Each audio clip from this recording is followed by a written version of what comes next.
So on that note, it is 7 a.m. my time, and I know we have people across all time zones, but I'd like to get started.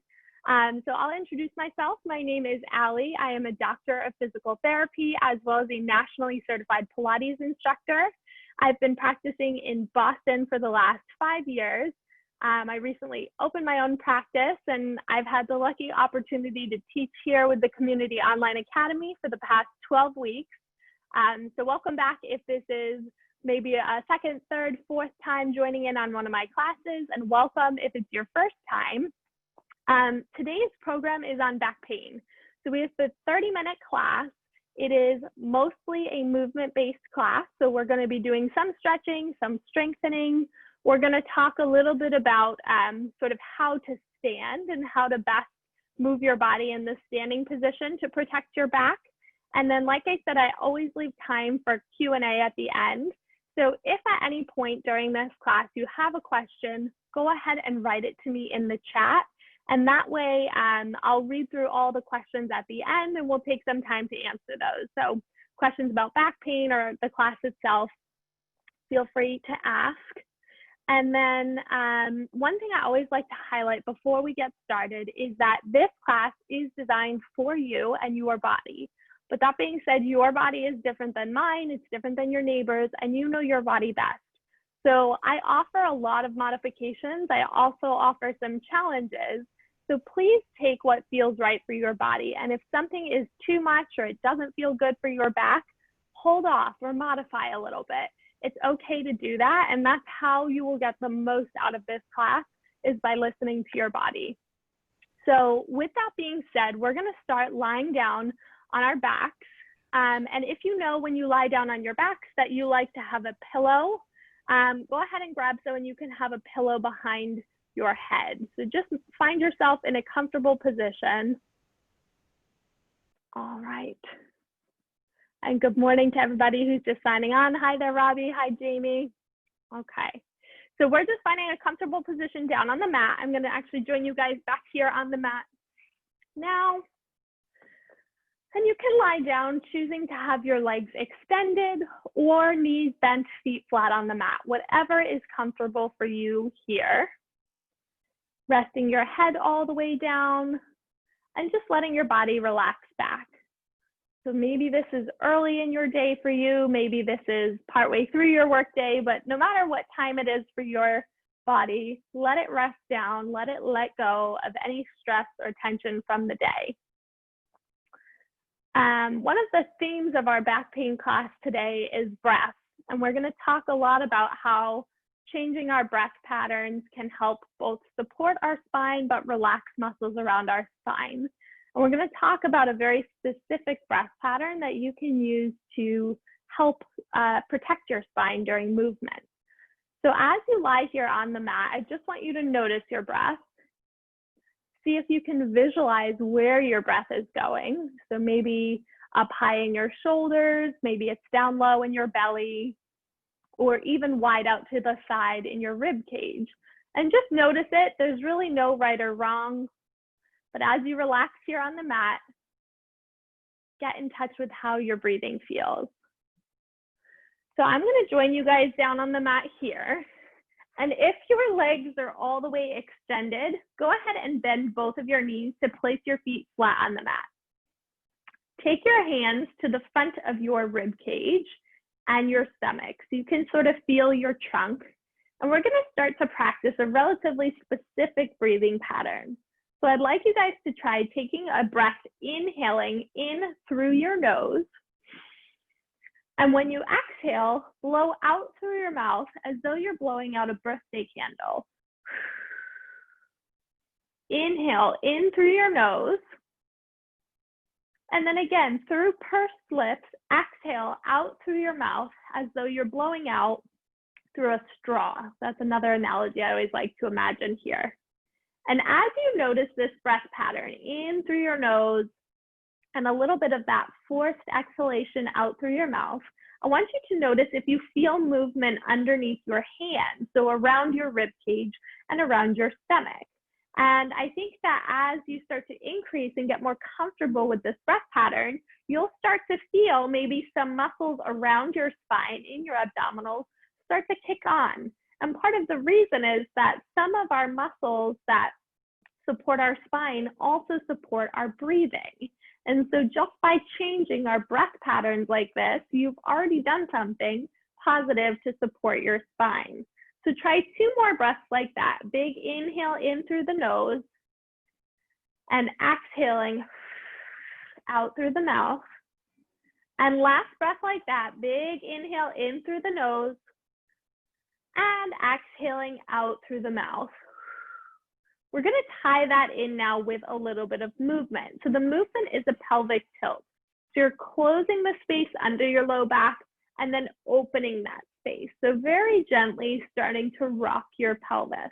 Now, if you've taken my class before, you've done this movement with me. This is very gentle. It's meant to loosen up your lower back. But I want you guys to become a little bit more specific with how you do this movement. So think about when you close the space under your low back, you're going to exhale. When you open the space under your low back, you're going to inhale. And it's small little breaths here, but as you try and tie together that breath, you may start to feel some deeper work into your abdominals, and those are the muscles supporting our spine. So closing the space under the low back with an exhale, opening the space under our low back with an inhale. Try a few more like that at your own pace. And I want this to be comfortable for you. If this is the first moving you've done today, this movement is going to be really small, and that is okay. Work within what's comfortable for your body. We'll try 2 more like that. Inhale, exhale. Last time, inhale and exhale. Good. Now walk your feet together. We'll rinse that out with a little bit of rotation. So you can open up your arms out to the side very gently. Let your legs rock side to side, trying to keep your knees together.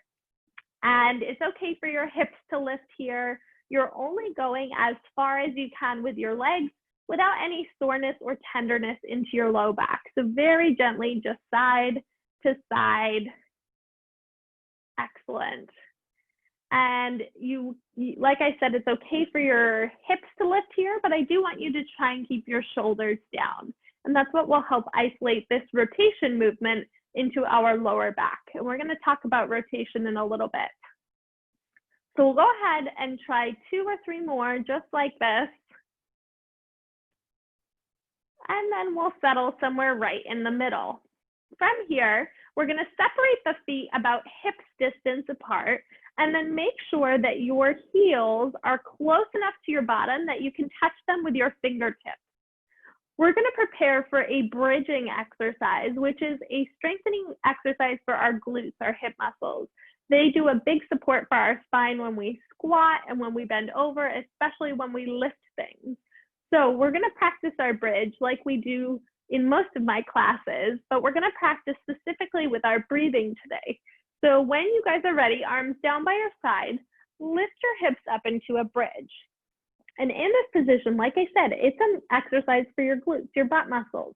That's where you should feel the work. And if you're not sure, you can always check with your hands, make sure that they're active. If you feel that pressure in your lower back, soften the front of your rib cage. And then we're going to practice just holding our bridge today. So working a little bit of endurance.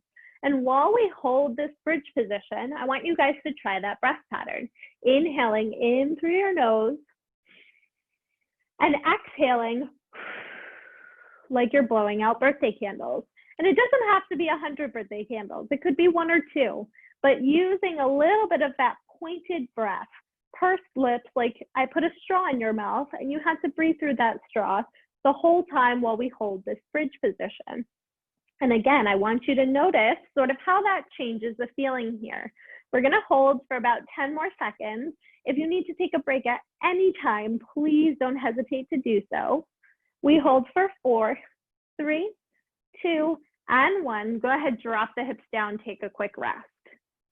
Now, we're going to build on that movement pattern. If that already felt challenging for you, I just want you to do a second bridge hold. So we're going to set up for that now, lightly pressing down into your palms, Feel all 5 toes imprint on the mat. Lift your hips up into that bridge and hold it there. Now, if you are trying to progress this exercise with me, you're going to take your hands to the top of your hips. And hopefully you feel that the top of your hips is at the same height. All you're going to do is alternate lifting one of your heels and then the other. Okay, so I'm not even picking my foot up off the mat. I'm just lifting one heel at a time. But I want to feel that the height of my hips stays the same, that my body is not rocking side to side or dropping down towards the floor as I lift my heel. And I think you'll feel that suddenly the opposite side glute has to work a little bit harder to hold you up when your heel leaves the mat. Now, the reason we're doing this is because this alternating leg movement is kind of like what walking looks like, and definitely running or any kind of quick athletic motion. And so this is the ability to be able to keep your back still when you do those movements. We'll try 5 more. 4, 3, 2. Last time, drop the hips down and take a rest. Very nice, guys. So we're going to now work into a strengthening exercise for our core. So we've already sort of warmed up our core a little bit just with our breathing, but we're going to progress that into an exercise called bent knee fallouts. And this is kind of a funny movement. So you're going to rest your hands still on the top of your hips. So you can feel, imagine like I could place a tray of water right on the top of your hips. And without spilling that water, you're going to let one leg drop out to the side and then back to the center. So I'm actually going to turn so you guys can see from the front that I'm just lowering one leg, pulling it back in. Now, what I'm trying not to do, like I said, is to spill that water. So you can try to move slowly and shorten your motion so that your leg only drops as far as you can control it. And truthfully, it doesn't really matter how far your leg goes. This is the idea of being able to keep your spine still as you move your legs, but this time moving your legs in that sideways direction. Now, I want to connect this back with that breathing pattern. If you're having trouble finding that control and you feel that your hips are moving quite a bit, see if you can try exhaling as you lower your leg out to the side, and see if that helps you find a little better control. So I'm going to inhale to get ready, exhale, and bring the leg back in. Inhale again, exhale, bring it back in. If you haven't switched to the other side, go ahead and give that a try. And I know this is a funny motion, and it doesn't feel as intense as it might to do something like a crunch. I promise you we're going to get there. We're going to do those intensity exercises in a moment, but this is different. We have some muscles in our spine that need to work all day long to support our spine. They're endurance muscles. These are our endurance muscles. That's what we're working on right now. So if it felt like the hardest effort you've ever done, that's unrealistic, that it's going to help you all day long. We'll try 2 more here. Good, guys. And last time, excellent, take a little rest. Now, while we're on our backs in this position, we're gonna do a quick hip stretch. So take your left ankle on top of your right thigh and just rest it there. This might be enough to feel a stretch in the outside of your left hip. If so, you're gonna stay here. Otherwise, you're gonna go ahead and grab the back of your right thigh and pull your knees in towards your chest for a figure 4 stretch. And you should start to feel the deepening of that stretch on the left side of your hip. So we'll just hold it here and breathe. If you guys can imagine your tailbone, I want you to try and keep your tailbone on the mat. It's very easy to curl your hips all the way off. It's actually going to give you a deeper stretch if you can keep your tailbone on the mat. So try that, just notice that here. This shouldn't be painful, it shouldn't be stressful to your spine. So just back off a little bit until it feels like a gentle stretch. And we'll hold this for 1 more deep breath here. And then go ahead and place the feet down. Good, we'll do the other side. So this time our right ankle goes on top of our left thigh, and you can choose to stay here, or you can reach through your legs and grab the back of your left thigh, pulling your knees in towards your chest, but still keeping your tailbone down on the ground. I'm going to come up and take a quick peek because I know the form for this one can be a little bit confusing sometimes. And you guys all look awesome here. Nice job. Christine, you can let your top foot relax a little bit. Just let it drop down. There you go. Now, the reason we're stretching our hip muscles is because, as you can see, our hips and our back move together really closely. And so the more flexible we can keep our hips, the less stress our low back has to feel as we do some bigger movements like squatting and going up and down stairs. Very nice, guys. So from here, we're going to come up to a seated position. If you'd like to try a challenge to do so, you're going to stretch your arms and legs out long, laying flat on the mat. Taking a big inhale, we get ready. And now that same exhale breath, we're going to roll ourselves all the way up to a seated position. And there is your deep, intense, crunching type ab muscles. So we really have two ways that our abdominals function. One, to keep our spine still, but two, to create movement like what we just did. So from here, go ahead and bend your knees and bring your knees together, sitting fairly close to your bottom, about a 90-degree bend. We're going to bring our hands behind our thighs and roll backwards a little bit. And then we'll roll back up to a seated position. So we're just going to practice this kind of rolling motion, lifting your hips up tall and rolling your hips backwards. So I like to imagine here that my spine is like a C shape. So as I tip backwards, it creates the shape of a C, so a curvature through the low back. I'm going to turn for this next one. So here, we're going to roll partway back and hold it. Now, this is optional. You can just hold it here, keep holding on to the back of your thighs, but if you want to try a challenge for the core, let go with your hands and try and keep your spine still. Now, you also have the option to just hold here, but if you would like to add one more challenge, you're going to start to reach your arm out to the side and back through the center. We're going to stick with just one side. Now, the challenge here is to move your arm only. So I'm not actually sitting up, I'm not twisting, I'm keeping everything still, just moving that arm out to the side. So from the side, nothing about my back position has changed. We're going to switch to the opposite side now. I'm keeping my chest still. You can even look at your knees. Sometimes you'll see that your knees want to come with you. Try and keep them exactly where they are, moving just your arm. We'll try 3 more. And 2, good guys. One more time, reach your fingertips up and over, and you can dive holding onto your toes and allowing your back to just relax and stretch, resting onto your knees. Now that's a tricky exercise. Part of the reason that's so challenging is that is what's called anti-rotation. So our spine's ability to not twist when we're doing something that is unilateral, so something that's only on one side of our body. A good example is you go to pick up a really heavy bag of groceries off the counter in one arm. What's protecting your spine there? That's your core, and so that's how it functions in that type of motion. From here, we're going to flip on over to an all-fours position. So when we get into the all-fours setup, your hand should be right underneath your shoulders, knees right underneath your hips, and I would like, if you guys have any knee sensitivity, that you roll up your mat a couple times, or you can grab a pillow and place it underneath your knees. If you have wrist sensitivity, you can lower down to your forearms at any point.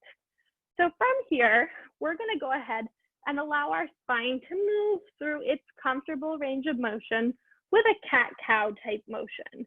So I like to imagine rounding my spine, letting my head hang down, and then dropping my spine to let it arch just gently. And your spine's range of motion will look different than mine. It will look different than your neighbor.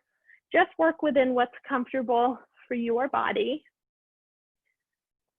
And we'll do about 3 more here, and you can just let your breath be comfortable, be natural. If you want to practice that inhale through your nose, exhale out through your mouth, you can do so now. And then we're going to settle somewhere right in the middle, our neutral spine, relatively flat back. Now you have the option to just hold this movement pattern, but if you would like to try a little balance, you're going to reach your right leg back behind you. And when you reach back behind you, I think you'll notice that most of your body weight shifted into the opposite hip, your left hip. So try and shift your body weight back over to the left. I'm sorry, to the right, to the side that is lifted. That way you stay centered. Now, you can choose to just hold this position or reach your right leg out to the right and then back to the center. So this is that same counter rotation type exercise we just practiced with our arms, but now we're moving just our leg. So you're reaching your right leg out to the side, back through center. My right leg is totally still, head is long, and I'm only moving my leg as far as I can without moving the rest of my body. A good example of what this would look like in real life is when you step to the side or you twist quickly with one of your legs. 2 more. And last time, go ahead, lower your leg down. We're gonna sit up, take a quick rest, roll out your wrists, give yourself a moment to breathe, and then we're gonna come back and try the second side. So when you're ready, reset up in your all fours position, maybe on your hands or forearms, either is fine. And then this time we'll reach the left leg back behind you. And you can choose to just balance or add in that sideways leg movement, this time kicking to the left and drawing it back in. The height of my leg is about staying the same. So sometimes I like to imagine that I'm sweeping off a coffee table with my left leg. And you may find that one side is much harder than the other. This one is harder for me. So that's okay, just notice it, maybe know that that side needs a little bit more work than the other. Good, guys. We'll try 4 more here. And 3. Last 2. And 1 more time, come down. And this time we're gonna actually lower right onto our stomach. Now, if you have sensitivity to being on your stomach, you can stay in the all fours position. And if when you lie down on your stomach, it feels like pressure in your back, put a pillow underneath your hips here now.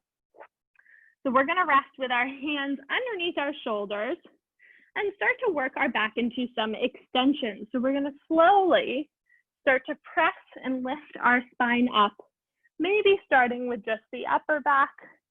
But if you feel comfortable, lifting all the way up into the low back. So whatever range of motion works for your body is fine here. It shouldn't be uncomfortable, it shouldn't be pinchy or painful. You're just slowly lifting and lowering within what works for your back. And know that as you work into this stretch, it should get a little bit easier. So this one might start feeling really tight. And part of the reason is that in this position, we're working into full extension. Whereas when we sit at our desks for most of the day, we're spending a lot of time in flexion, the opposite of this posture. So it is normal to be tight here, but this is a really good stretch to keep your spine flexible. Good, we're gonna try 3 more like this. Very nice there, guys. 2 more. And last time here, we'll lower all the way down and now push ourselves up and back for a child's pose or a shell stretch. So you actually have the option here. You can keep your knees together, or you can separate your knees a little bit and sit your hips back, walk your hands forward, and let your forehead rest down onto the mat. Take a moment to just breathe in this position. We're then going to go ahead and walk both hands over to the right side of the mat to feel a stretch through the left side of our body. And this stretches our lat muscle, which is often thought of as a shoulder muscle, but our lats, believe it or not, connect all the way down to our lower back. So keeping them flexible helps with our spine flexibility as well. And then we'll walk our hands up and over to the other side, feeling the right side low back and lat stretch. And we'll take a deep, big breath in here. And then let that breath go. Good, guys. And slowly we'll come on up.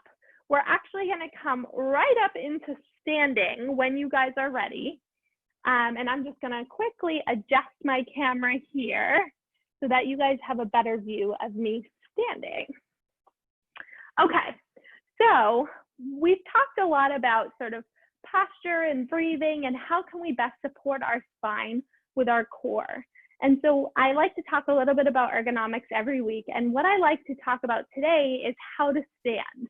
And I know that sounds silly. We all know how to stand, but really what's the best way if you have to be standing for some period of time to stand and protect your back? So I like to call this active standing, okay? We could have passive standing where we're kind of waiting in line, texting with our friends, or we could have an active standing where we're really using our muscles. So to active stand, you're gonna make sure your feet are right underneath your hip joints. And a common misconception here is that your hips are the outsides of your legs. Your hip joint is actually in the middle of where you're gonna see your pelvis. So your femur bone comes up and the hip joint is kind of centered in the middle of the wideness part of your hip.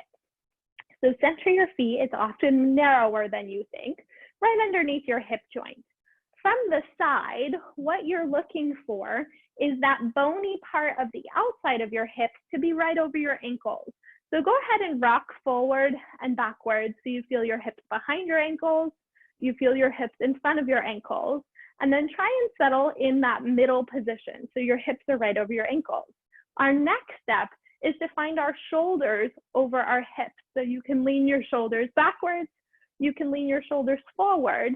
Now try and stack your shoulders right over your hips. And I'm gonna come take a look at everybody's form in just a second. Our final step is to find our ear right on top of our shoulders. So you can reach your head forward, you can reach your head backwards. Try and lift through the top of your head to get your ears right over your shoulders. Now, once you're in that position, good job, you're aligned, but let's make that active now. I want you guys to think of pushing your feet down into the floor, like you're actually barreling your feet down to leave a footprint, but at the same time, lifting your own rib cage up off your hips. So what that's doing for our spine is creating this length, pushing down in this direction, lifting up with our spine. And hopefully you guys can feel, this kind of feels strong. It kind of feels steady, like you could take some forces here. Takes a little bit of work, but you feel like this could be a good support. Final step here is to try that breathing pattern. So we were able to find that down on the mat. Let's see now if we can breathe in through our nose and exhale out through our mouth. And again, inhale in through your nose and exhale like you're blowing out through that straw. And again, just feel how that helps to center your core. We'll try one more big breath here. I'm gonna come in and take a quick peek at posture. You guys look so solid, amazing breath pattern, good. Try and grip the ground with your toes just a little bit, really feel the floor. Nice, guys, one more breath there.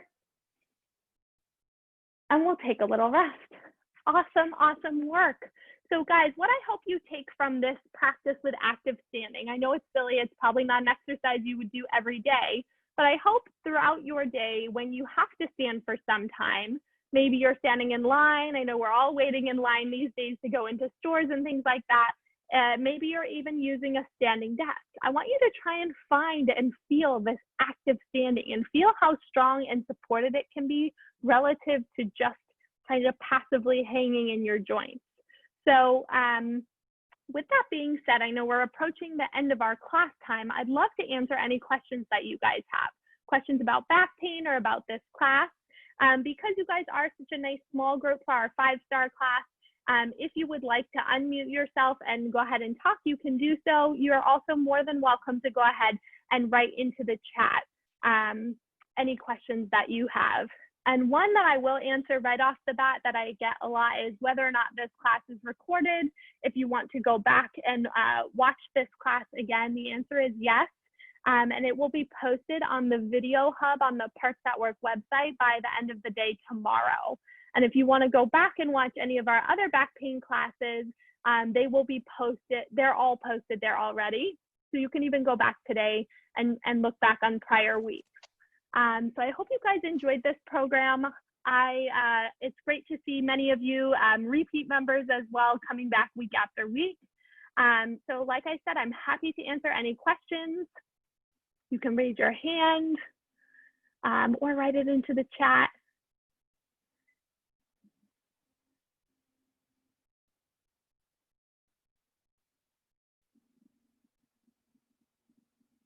All right.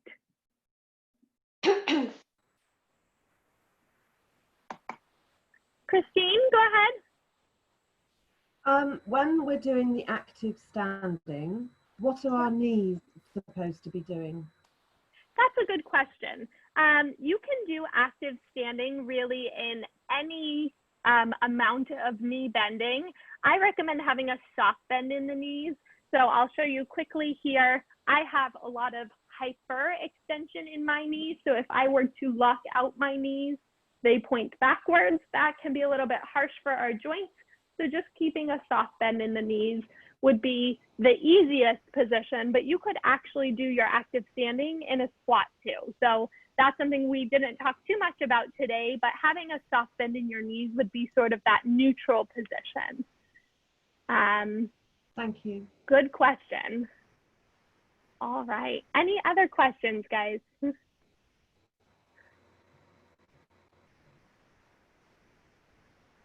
I have a question. When we actively stand, do we push our pelvis forward slightly? That's a great question, and it depends on your body. Everyone's backs are different, and so the amount of natural curvature that you have in your back is different than the person next to you and then mine. So for some people, you do need to a little bit, but not for everyone.